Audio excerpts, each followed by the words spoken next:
Je m'appelle Sophie Boissonneau, je suis comédienne, devenue conteuse et poétesse à mes heures. J'ai écrit le texte Erreurs d'avant-garde dans un contexte de concours pour les fêtes victoriennes, un concours de contes, menteries. Alors, le thème de cette année-là, c'était parlure et boucan. Donc, on parlait un peu de l'ère industrielle qui se développait à Victoriaville, au centre du Québec. Et puis, j'ai décidé de prendre l'angle féministe de la femme qui n'est pas née à la bonne époque, puis qui est avant-gardiste, puis qui s'organise pour tirer son épingle du jeu, pour faire avancer la cause des femmes, même si elle est née avant son temps. Il y a toujours un engagement social dans mes textes, puis je pense que ça vient de ma formation en travail social, mais j'essaie de transposer les valeurs de solidarité dans les textes que j'écris, d'y mettre des textes, des valeurs communautaires, de justice sociale, d'ouverture sur l'autre, puis d'inclusion sociale. Moi, j'ai l'impression qu'à travers un personnage et que sur scène, le message passe mieux que quand j'étais dans un bureau, dans un organisme. Pour ma part, c'est une façon plus claire et fidèle à moi-même de faire passer des messages, s'il y en a à passer. Bonjour mesdames, bonjour messieurs.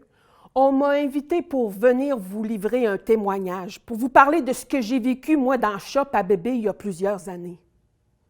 J'ai vécu un bug, écoutez. Dans Shop à bébé, j'étais toute bien conçue, toute bien frémée dans les plans pour voir le jour en 1976. On ne sait pas trop ce qui s'est passé, mais finalement, j'ai vu le jour en 1876. 100 ans de décalage, méchante affaire, hein? Ça veut dire qu'au lieu d'avoir 44 ans, j'en ai 144. Tout un décalage. Ça veut dire que j'ai toujours été en avant de mon temps. J'ai toujours été en avant des gardistes. J'ai même été avant-gardiste avant même que le mot arrive dans le dictionnaire. J'ai toujours été celle qui voulait faire autrement, celle qui voulait faire du vélo, qui voulait porter des pantalons, qui voulait s'éduquer, qui voulait voyager, qui voulait s'épanouir, qui voulait jouir. Là, mes cousines, ma mère, mes sœurs m'ont dit « Hey, elle, il faut qu'elle s'assise sur ses lauriers. » Ah, wow, là. Pas qu'elle s'assise sur ses lauriers, c'est pas pareil.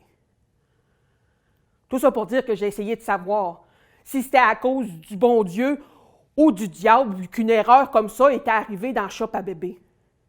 Faut dire qu'à l'époque, le diable était PDG, directeur général de la Shop à bébé. De l'autre côté, il y avait le bon Dieu qui était directeur en assurance qualité. Les deux, ça se piffait pas bien dans Shop à bébé, moi vous dire une affaire. Il y avait les anges puis les chérubins qui criaient au harcèlement psychologique. Ça faisait dur dans Shop à bébé, moi vous dire une affaire. Le diable, il voulait mettre le feu aux ailes du bon Dieu. Le bon Dieu, lui, il se débattait comme un diable dans l'eau bénite. Puis il tirait le diable par la queue, puis à un moment donné, la queue, elle y est restée dans les mains. C'est là qu'on s'est rendu compte que le diable avait un drôle de limitation dysfonctionnelle.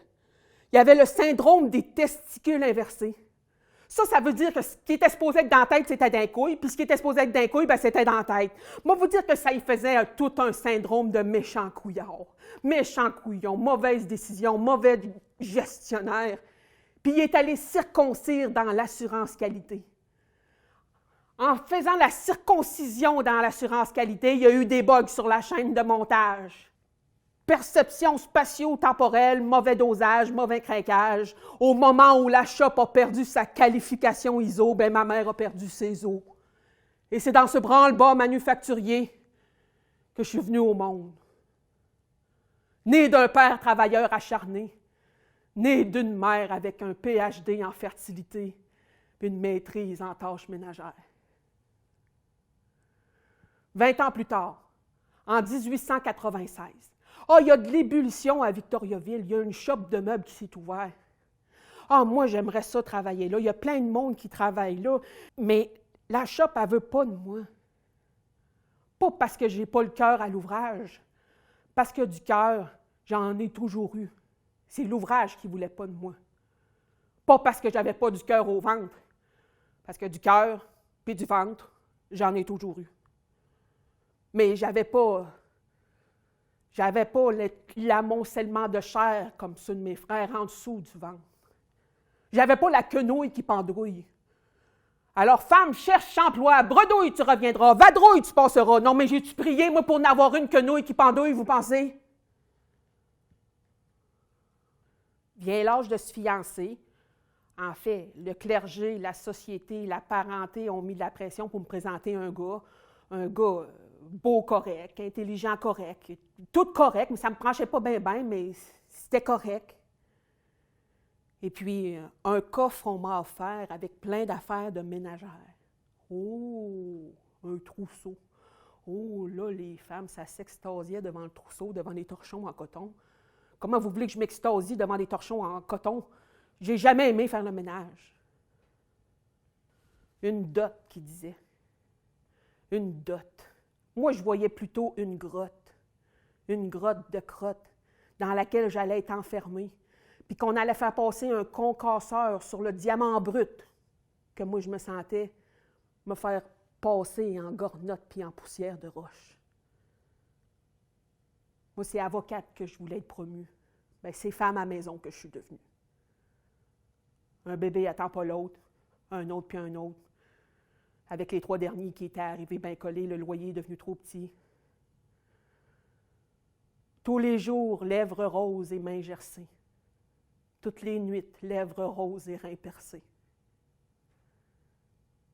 Postpartum après postpartum, j'étais écœurée de torcher.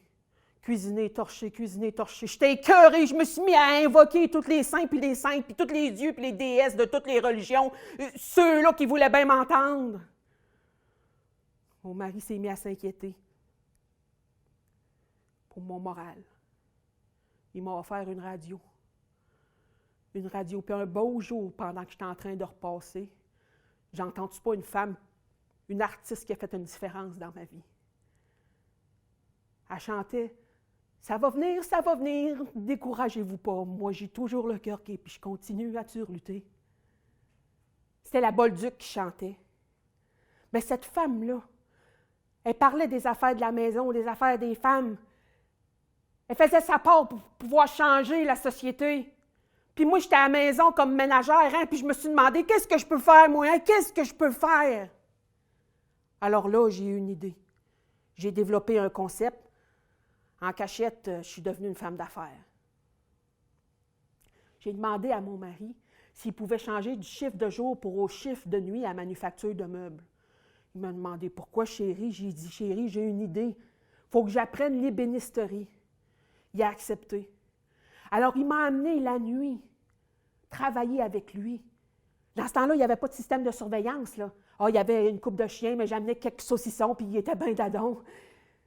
Puis je me promenais dans le shop, puis je ramassais toutes les pièces de bois, les retailles.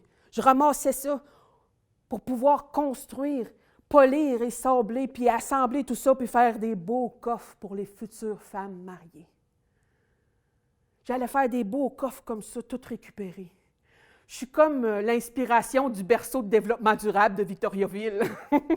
Puis dans ces coffres-là, j'allais mettre des antidotes.